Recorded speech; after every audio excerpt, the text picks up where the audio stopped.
but I would say that probably, the bunker buster bombs were designed with Iran in mind during the Obama administration. But I think the Iranians are also designed and redesigned further with the bunker buster bombs in mind as well. So it's almost like an arms race between the bunkers and the bunker busters. Like a literal race to the bottom. Right. It's a literal race to the bottom. And the reality is that we won't know until you have inspectors that can go in there, go inside. And then there are two issues. Did you destroy the site, or did you destroy the site and the equipment in it? Right. Did they take out all their equipments and, okay, this was a really valuable underground, facility that they had spent hundreds of, let's say, millions of dollars building. Okay, that's gone. But did they get to take out all of their enriched uranium, all of their machinery, all of their valuable centrifuges? Because that's a bigger question than whether just the site was impacted. Right. It's the underlying infrastructure and the question of how quickly could they rebuild again.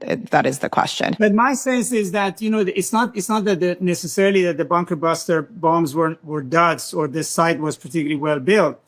It's that the Iranians have had a long time to think and plan for this moment.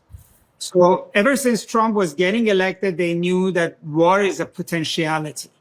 Okay, maybe they miscalculated the moment Israel started the war, but it doesn't mean that they hadn't months to think that this possibly may happen. Right.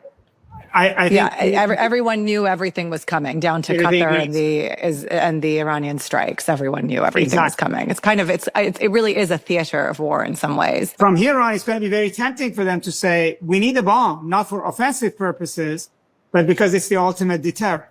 Just to recap for the audience, you're saying your understanding of the Iranian grand strategy here, the Iranian nuclear program was intended as leverage to bring the Americans to the table, not as deterrent necessarily for any kind of foreign intervention. But now those incentives have changed as they have seen actual war in a way that we have not seen in this region. Right. And in fact, even among Iranian people, irrespective of whether they're pro-regime, anti-regime, secular or not, this is becoming a stronger argument.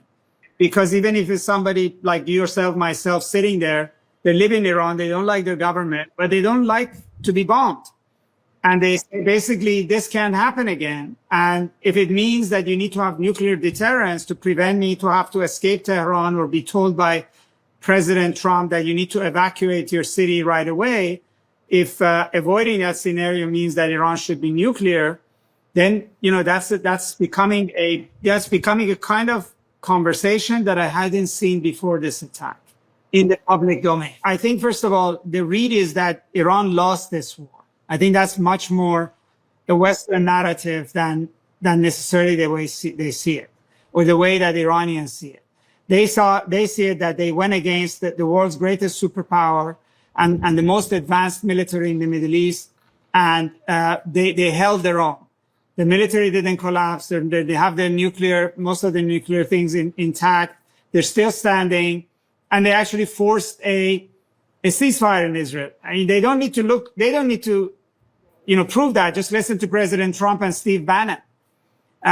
They're making the case that Israel was getting a beating. The Iranians will have a lot of questions about why were we at war, how the war was conducted, and where do we go from here.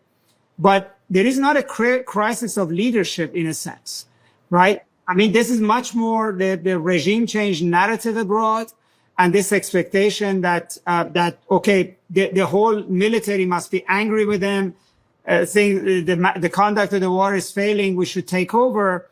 That's not the case. Then they would say, there's going to be tens of thousands of Iranians on the street, and the IRGC will feel compelled to stage a coup, either to lead the people to something better or to put them in prison and shut it down.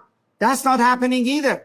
I mean, you have a picture today, which is the commander of the Quds force, which was reputed to actually have been assassinated by Israel, is walking in the middle of the crowd in Tehran in the celebrations of the end of the war and Iran's victory.